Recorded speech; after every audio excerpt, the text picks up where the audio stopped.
Halo semuanya, apa kabar? Semoga saat ini Anda semua berada dalam keadaan sehat dan tetap semangat untuk mengikuti kegiatan pembelajaran. Berjumpa kembali dalam pelajaran Pendidikan Agama Katolik dan Budi Pekerti kelas 8. Nah, kali ini kita akan belajar dengan tema Sakramen Ekaristi. Adapun indikator pembelajaran kita kali ini adalah yang pertama, menjelaskan arti kata ekaristi. Yang kedua, menjelaskan makna ekaristi sebagai sumber dan puncak kehidupan.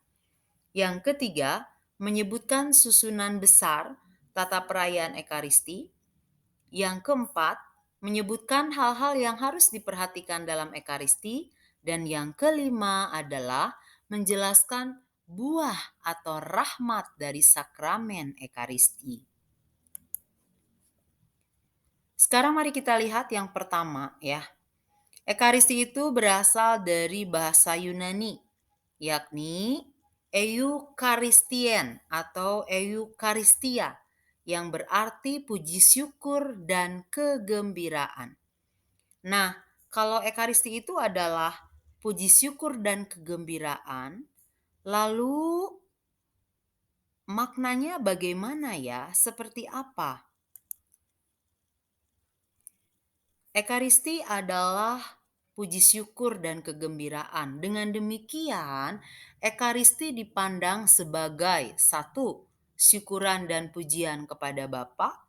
Yang kedua, kenangan akan kurban Kristus dan tubuhnya. Dan yang ketiga adalah kehadiran Kristus oleh kekuatan perkataannya dan rohnya.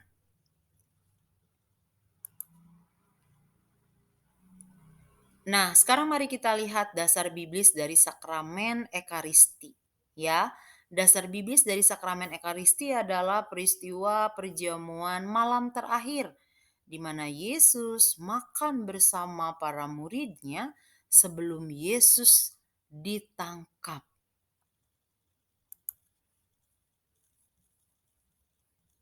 Nah, sekarang mari kita lihat makna ekaristi sebagai sumber dan puncak hidup Kristiani. Apa itu? Ekaristi menjadi sumber dan puncak hidup Kristiani. Maksudnya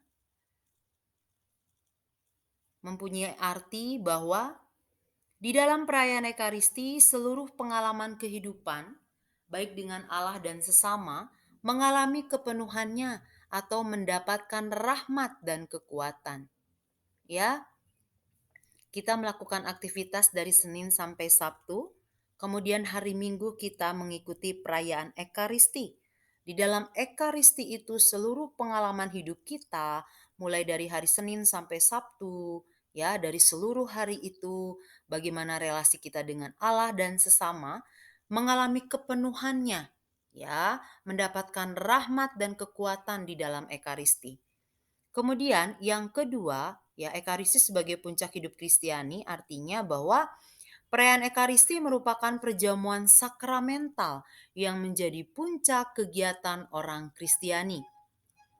Di mana dalam Ekaristi di situ ada lambang tubuh dan darah Yesus, yaitu roti dan anggur yang dikonsekrasikan, ya. Jadi roti dan anggur, ya, adalah lambang dari tubuh dan darah Kristus.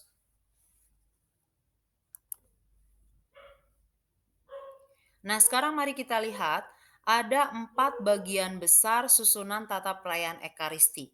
Ya, yang pertama itu adalah ritus pembuka, yang kedua liturgi sabda, yang ketiga liturgi Ekaristi, dan ini ada bagian penting dalam liturgi Ekaristi itu, yaitu di situ ada doa syukur agung atau konsekrasi dan ada komuni, ya.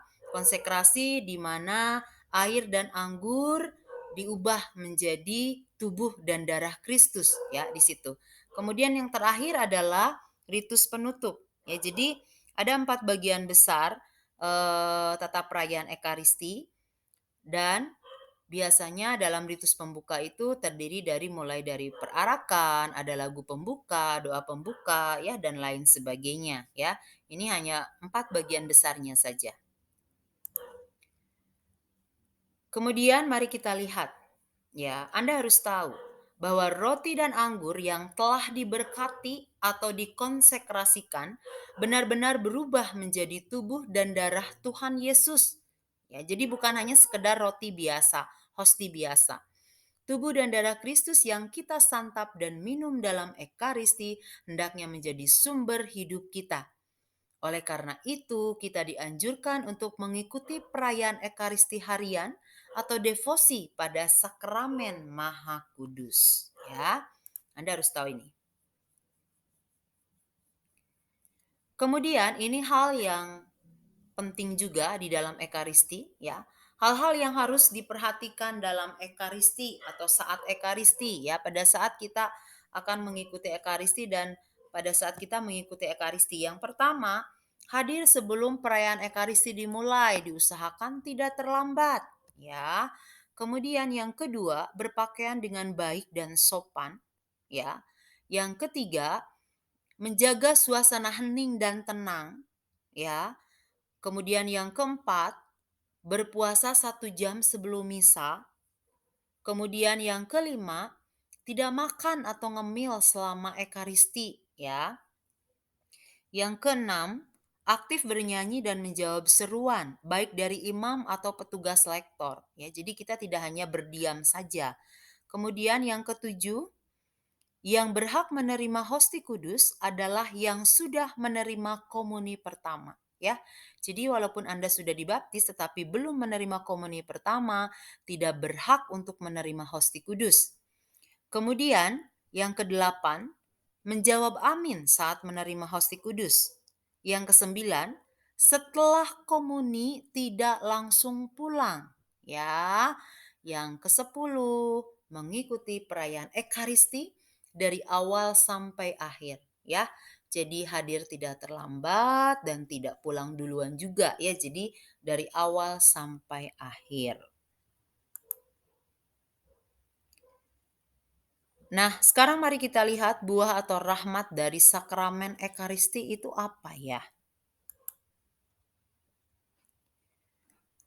Rahmat yang pertama, dengan mengikuti Ekaristi kita menjadi satu dengan Allah, ya. Di situ kita menerima hosti kudus, kita menjadi satu dengan Allah. Kemudian yang kedua, menguduskan diri. Dengan persatuan kita dengan Allah berarti kita dikuduskan. Lalu yang ketiga, kita serupa dengan Allah, ya. Yang keempat, memaknai keselamatan, yaitu lewat tubuh dan darah Yesus.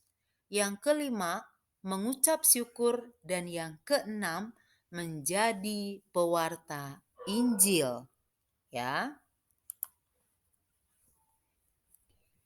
Demikian penjelasan singkat tentang sakramen Ekaristi, ya. Semoga Anda semua menjadi paham, ya. Terima kasih untuk pembelajaran kali ini. Tetap aman, tetap sehat, tetap teguh dalam iman.